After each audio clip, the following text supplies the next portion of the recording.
윤석열 대통령과 김건희, 이제 이 모든 일들을 어떻게 수습할지가 관심사일 것 같습니다. 김건희는 휴가 일정 뒤로 행방이 묘연하고 아무런 입장도 밝히지 않고 있습니다. 권익위 직원 카톡이 공개된 이후라 더욱 관심이 가고 잠적이라는 표현도 그래서 나오는 것 같은데요. 이 와중에 윤 대통령은 분노했다는 소식도 나왔습니다. 영상 시작 전에 괜찮으시면 구독과 좋아요 한 번씩 부탁드립니다. 김건희의 명품 가방 수수 사건을 담당했던 국민권익위원회 고위 간부 사건 소식에 야권은 추악한 권력 사유화, 권력농단의 수렁을 벗어날 길은 오로지 특검뿐이라며 대통령실을 질타했습니다. 더불어민주당 강유정 원내대변인은 11일 김 여사의 주문식 면죄부에 괴로웠던 이가 세상을 떠났는데 정작 당사자는 애도도 공감도 없다고 김 여사를 비판했습니다. 박절함이야말로 권력의 맛이냐고 됐습니다. 김 여사의 가방 수수 행위를 윤석열 대통령이 박절하지 못했다며 조둔했던 점을 꼬집은 것입니다. 강 대변인은 김 여사의 가방 수수를 두고 경찰이 무단 침입해 하급 직원은 가방 돌려주는 것을 깜빡했다며 믿지도 못할 변명 릴레이 중이라며 유일하게 사과하지 않은 사람 장본인 김 여사가 이 나라 권력 실세냐라고 했습니다. 전날엔 황정화 대변인이 김 여사의 명품 가방 수수와 관련한 부당한 압박에 권익위 공직자가 유명을 달리한 것이라고 했습니다. 황 대변인은 사건을 종결 처리하지 말고 수사기관에 보내야 한다는 양심적 의견을 냈던 공직자를 죽음으로 내몬 윗선부터 밝혀야 한다며 수사 필요성을 강조했습니다. 황 대변인은 추악한 권력 사유화, 권력농단의 수렁을 벗어날 길은 오로지 특검뿐이라며 민주당은 김건희 여사 특검법을 통과시켜 모든 의혹의 진실을 끝까지 밝힐 것이라고 하기도 했습니다. 당권 주자인 이재명 전 대표를 비롯한 다수 의원이 숨진 권익위 부패방지국장 직무대리 김모 씨를 애도하는 의미로 페이스북 프로필에 검은 리본 그림을 띄웠는데요. 이 전 대표는 삼가 고인의 명복을 빈다. 죄송하다고 했다. 이 전 대표의 정무특별 부자역 출신인 정진욱 의원은 기홀백을 받고 그것을 받아도 되는 것으로 만들어 국가기관을 파괴한 사람들은 책임을 져야 할 것이라고 했습니다. 권익위원장을 지낸 전현희 의원은 숨진 공무원을 조문하고 제가 대표 발의한 기홀백 수수 청탁금지법 위반 관련 권익위, 김건희, 윤석열 부패 커넥션 진상규명특검법을 반드시 통과시켜 억울한 죽음의 진상을 파헤치고 정의를 바로 세울 것이라고 하기도 했습니다. 김 씨는 생전 김 여사의 명품 가방 수수 사건에 맡았던 것으로 알려졌습니다. 그는 이 사건의 위법 사항 없음으로 판단, 종결 처리하라는 윗선의 요구에 심적 부담을 느낀 것으로 전해졌습니다. 야당이 권익위를 피감기관으로 두고 있는 국회 정무위원회에서 이 사건 관련 청문회를 추진하는 방안에 검토 중인 이유이기도 한데요. 그의 생전 카톡이 공개된 것 또한 이 때문 아니겠습니까? 김 아무개 국장대리의 사망 소식이 전해지자 그와 알고 지냈던 이지문 한국청년운동본부 이사장은 숨지기 이틀 전에 나눴던 카카오톡 대화 내용을 공개했는데 김건희가 관련되어 있다는 게 고스란히 드러난 대목이었습니다. 보도에 따르면 김 국장대리는 카카오톡으로 최근 저희가 실망을 드린 것 같아 송구하다. 심리적으로 힘들다라는 메시지를 보냈고 이지문 이사장은 조금만 참으세요라고 답장을 보냈죠. 내용의 전말을 보면 이렇습니다. 이지문 이사장은 지난 6월 27일엔 김 국장이 술자리에서 전화를 걸어와 권익위 수뇌부에서 김 여사 명품 가방 사건을 종결하도록 밀어붙였다는 취지로 괴로움을 토로했다. 내 생각은 달랐지만 반대할 수 없었다. 힘들다고 털어놨다라고 밝힌 바 있습니다. 이지문 이사장은 지난 10일 자신의 페이스북에 속보가 나온 후 얼마 안 돼서 기사 내용이 업무가 중 스트레스로 인한 마치 개인의 힘듦인 양 나오기 시작하는 것을 보며 이것은 아니다라는 생각이 들었다고 토로하기도 했고요.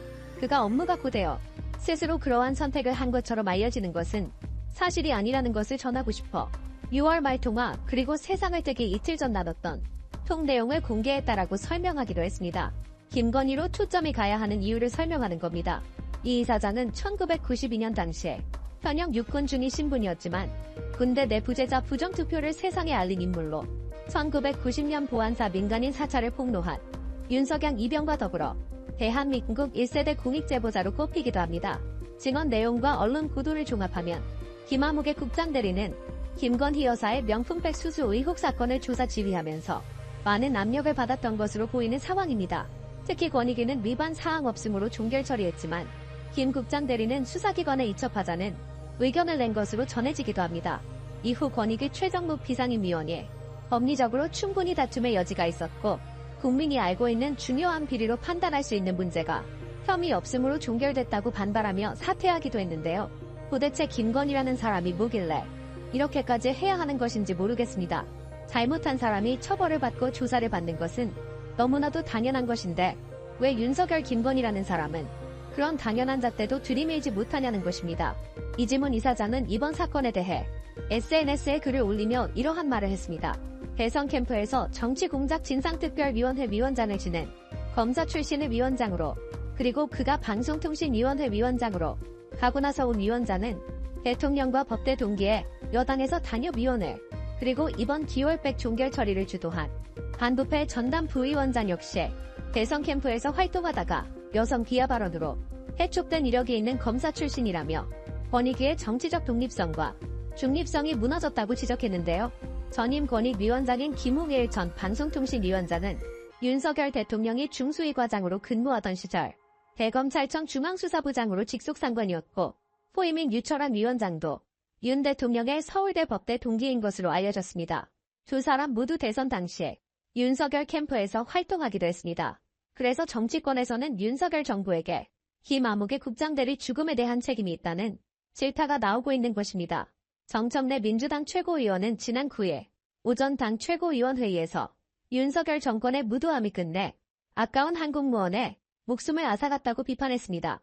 전은수 민주당 최고위원도 김 여사 명품 가방 사건 종결 처리가 너무나 석연치 않고 상식적으로 이해하기가 어려웠는데 권익위 국장의 죽음으로 그 결정 과정이 얼마나 부패했을지 상상조차 하기 어렵다라며 부패방지국장 직무대리를 수행했던 분으로서 20년 넘게 이 일을 해온 공직자에게 이번 사건 종결 처리는 매우 고통스러웠을 것이라고 말하기도 했습니다. 이 상황에 윤석열 대통령은 허무한 소식만 들려옵니다. 김정은 북한 국무위원장이 남한의 수해 지원 제안에 강경한 거부 의사를 드러냈다고 합니다. 북한에 일원도 주지 말라는 윤석열 대통령이 갑자기 수해 지원을 하겠다고 하니 이를 신뢰하기 어려웠을 것으로 보이는데요. 김 위원장은 그 의도가 어떻든 간에 지원을 하겠다는 남한에 버럭하는 모습을 보였다고 합니다. 정부가 실제 북한에 준 것도 없는데 일원도 주지 말라며 자극적인 말을 내뱉는 윤 대통령과 너무나 닮아있는 모습이라고 언론에서는 평가할 정도입니다. 남북 지도자들의 이러한 거친 말은 각자가 처해 있는 위기의식에서 나온 것으로 보이는 이유이기도 합니다. 윤석열 대통령은 낮은 지지율 위기에 김 위원장은 국제사회로부터의 정권 전복 위기에 직면해 있는 상황에서 각자 지지 세력을 결집시키기 위해 상대에 대한 강경한 자세가 필요할 수 있습니다. 그런데 남북의 지도자가 위기에 둘러싸여 움츠러들수록 정책 결정은 비이성적인 방향으로 흘러가고 결국 위기를 더 키우게 될 가능성이 높습니다. 남한의 경우 일부 지지 세력만 바라보는 정치는 절대 성공할 수 없다는 사실을 이전 대통령들이 모두 보여줬습니다. 남북 지도자가 각자 처한 위기를 벗어나고 싶다면 상대를 적대시할 것이 아니라 오히려 전략적으로 활용할 방안을 찾아야 할 때인데 윤석열 대통령과 그 집안은 자신들의 죄를 덮기에도 너무 바쁜 상황입니다. 내부의 민심이나 국제정세의 변화에 따라 이러한 태도는 스스로 무덤을 파는 결과로 나타날 수도 있습니다.